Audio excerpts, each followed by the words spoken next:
যাবে সকালের খাবার শেষ করেছে, খেতে অনেক লেট হয়েছে। লোকমা বানিয়ে দিয়েছিলাম।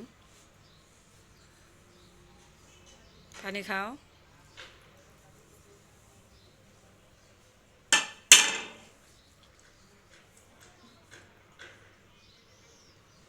বাম হাতে পানি খাইতে হয়, ডান হাত করে খাইতে হয়।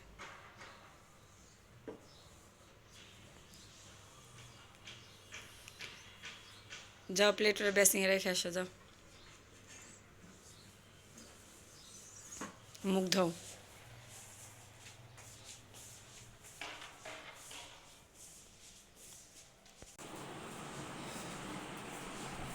কোনো শব্দই তো আমি পাইতেছি না। কালকে আবেদের ধর্ম পরীক্ষা লিখতেছে। আমার শরীরটা একটু খারাপ, বসে লেখাতে পারতেছি না। তাড়াতাড়ি লেখো। লিখতেছে যে ইমান কাকে বলে। ইমান কাকে বলে বলো। ইমান কাকে বলে? হ্যাঁ, ইমান কাকে বলে? ইসলাম ইসলাম ধর্মের মূল মূল বিষয়গুলোকে বিষয়গুলোকে মুখে স্বীকার করা, অন্তরে অন্তরে বিশ্বাস করা অন্তরে বিশ্বাস করা এবং এবং সে সে অনুযায়ী তাদের অনুযায়ী কাজ করাকে ইমান বলে। তাহলে কি দেখো, ইসলাম ধর্মের মূল বিষয়গুলোকে মুখে স্বীকার করা, অন্তরে বিশ্বাস করা এবং সে অনুযায়ী কাজ করাকে ইমান বলে। লেখো, ইসলাম ধর্মের মূল বিষয়গুলোকে মুখে স্বীকার করা। হ্যাঁ লেখো, স্বীকার করা। লেখো তাড়াতাড়ি। ওই আমি বই লাইতে দিতেছি, ওর বই দিকে তাকাই দেবো কেন? কালকে এগুলো পরীক্ষা উপরে বাবা।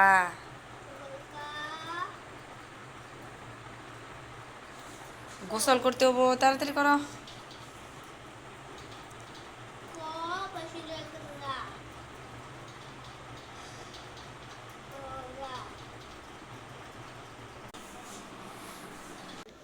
আর যে দিক দিয়ে দেখেন, বসন্তকাল এসে গেছে প্রায়। বাহিরে প্রচণ্ড বাতাস, এই যে কে যেন পলিথিন উড়াচ্ছে। আর শুক্রবার মসজিদে খুতবা পড়ছে হুজুররা, তো আমি ব্যালকনিতে বসে বসে শুনছি। আর এই যে দেখেন, সব গাছের পাতা কিরকম ঝরে ঝরে পড়তেছে। সুন্দর বাতাস বয়ে যাচ্ছে। ব্যালকনি দিয়ে অতটা বোঝা যাচ্ছে না। এই যে দেখেন, এই যে এইখানে গামছা নাড়াচাড়া করতেছে, এভাবে বোঝা যায়। ওই যে ওই দিক দিয়ে কলা গাছ দোলছে। এখন সব গাছের নতুন করে পাতা গজাবে।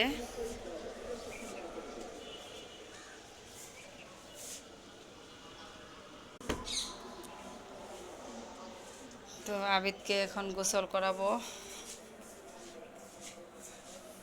পড়াশোনা এখনো শেষই করে নিতে পারে নাই, নামাজে পাঠাতে পারবো না। একা একা নামাজে যাইতে পারে না। মসজিদ কাছে আছে, কিন্তু শহরে প্রচুর ভিড় হয়, বাচ্চাদের একা পাঠানো ঠিক না। তাড়াতাড়ি আবিদ।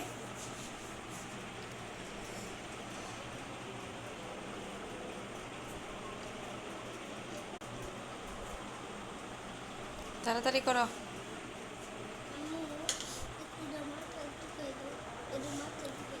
চুকাও পেন্সিল দিয়ে, আর অন্য পেন্সিল দিয়ে লেখো। পেন্সিল তারও আছে, আমি চুকাই দিমুনি, তুমি লেখো, পেন্সিল বের করে লেখো। হুম, এই যে পড়াশোনা শেষ করে কিছুক্ষণ খেলাধুলা করলো, এখন চিপস খাচ্ছে। এই চিপস কে দিয়েছে? মামা। মামা চিপস দিছে। তুমি মামাকে কি কিছু দাও কখনো?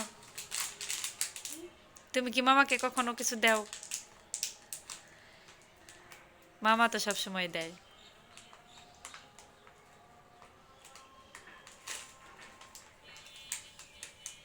ওইভাবে ছিঁড়ে দাও, হাত টান দা ছিঁড়ো, টান দিলে তো ছিঁড়ে যায়।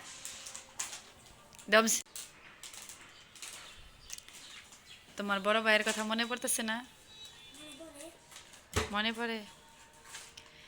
আমার ভাগিনা ফোন দিয়েছিল, ও সহি সালামতে ভালোভাবে পৌঁছাইছে। তোমার সাথে তো কথা হয় নাই, তুমি আবার ফোন দিলে তোমার তোমার কথা জিজ্ঞাসা করছি।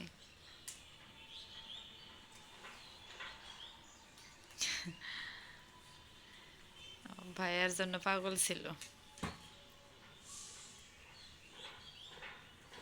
ভাইয়া কোথায় গেছে? কোথায় গেছে? পড়াশোনা করতে বাইরে বা কতদিন পরে দেখাবো? অনেক দিন পর দেখাবো। অনেকদিন পরে দেখাবো, 5 মাস পরে, 5 মাস না, 5 দিন। 3-4 বছর পর দেখা হবে ইনশাল্লাহ। তুমি তখন অনেক বড় হয়ে যাবে। তাও ভাইয়ার এই গার এরকম গলা পর্যন্ত গার ভাইয়ার গলা পর্যন্ত হবে? ভাইয়ার গার গার ভাইয়ার গার পর্যন্ত হতে গেলে অনেক দেরি। ভাইয়া তো অনেক লম্বা। আর যদি আল্লাহ রেজেকে রাখে, তার আগে যদি দেখা হয়, হবে। তুমি কি খুশি হবা ভাইয়ের সাথে আগে দেখা হলে? তুমি দৌড় মারে রামু ভাইয়ের কাছে, দৌড় মেরে ভাইয়ের কাছে যাবা? সবার আগে দৌড় দিব আমি, সবার আগে। ঠিক আছে, এখন খাও।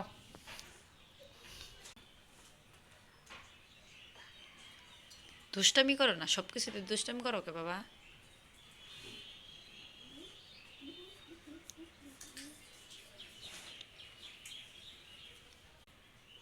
দুষ্ট।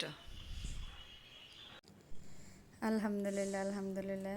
আমার ভাগিনা এই যে এয়ারপোর্টে পৌঁছেছে, আর এয়ারপোর্ট থেকে ইনশাল্লাহ সহি সালামতেও ওর গন্তব্যে পৌঁছে গেছে। এই যে পৌঁছিয়ে আমাদের ফোন দিয়েছিল, রুমে একটু ফ্রেশ ট্রেশ হয়ে আবার যে কেনাকাটা করতে বাইরে বের হয়েছে। তো এই যে পরিবেশ পরিস্থিতি সবাই আমার সাথে শেয়ার করেছে। সবাই আমার ভাগিনার জন্য দোয়া করবেন, ও যেন ভালোভাবে থাকতে পারে। এই যে দেখেন, ভাত না খেয়ে জুস খাচ্ছে। জুস খাচ্ছ কেন?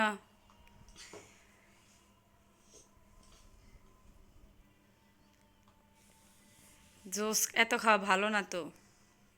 সুস্থ শরীর ভালো রাখে। জুস শরীর ভালো রাখে? কে বলছে? কি জানি লেবুর জুস শরীর ভালো রাখে। লেবুর জুস শরীর ভালো রাখে? ড্রিঙ্ক এত খাওয়া ভালো না। নিচে গেলে, দোকানে গেলেই তো শুধু এই চিপস আর জুস ছাড়া কোনো কিছু ধরো না। যত আজে বাজে জিনিস। এবার কি আজে বাজে আজে বাজে তো এগুলো খাইতে হয় না। আইটা হয়। খাইতে হয় কিন্তু কম, অতিরিক্ত খাইতে হয় না। আজকে সকালবেলাও খাইছো, তারপর স্কুলে থেকে আসার সময় খাইছো, এই যে এখনও খাইলে। টিফিনের সময় তো সকাল, ওটা টিফিন সকাল না,